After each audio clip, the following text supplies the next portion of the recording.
ఈరోజు మన తిరుపతిలో మన అన్నగారు ఆరణి శ్రీనివాసరావు అన్నగారు పోటీ చేస్తున్నారు. మీకు అందరికీ తెలిసిన విషయమే.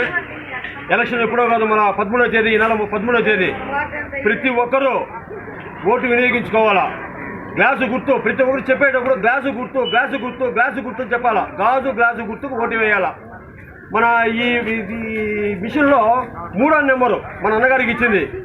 దాంట్లో మన జనసేన పార్టీ అధ్యక్షుడు ఫోటో ఉండదు, ఏమిటి ఉండదు అనమాట.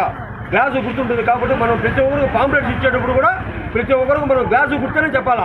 అది మనందరం దృష్టిలో పెట్టుకొని ఈ 5 రోజులు మనం కష్టపడితేనే మనకు విజయం తథ్యం. అర్థమవుతుందా? కాబట్టి ప్రతి ఒక్కరూ మేలుకొని ప్రతి ఒక్క ఇంటికి పోయి ప్రాధాయపడి, ఎక్కడే కానీ మనం ఒక మాట కూడా అనిపించుకోకుండా ప్రాధాయపడుకోవాలి మన ఓటు కోసం. మన అధ్యక్షుడు చెప్పింది అదే. మనం ప్రతి ఒక్కరిని అడుక్కోవాలి ఓటు.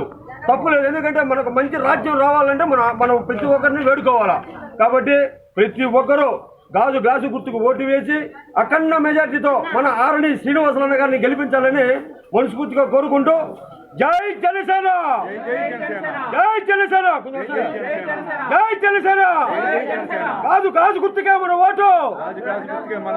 ఆరణి శ్రీనివాసరావు గారు అభ్యర్థి మనం పోటీ చేయాల్సిన మన అన్నగారు మనం సపోర్ట్ చేయాలి. ఆరణి శ్రీనివాసరావు గారికి.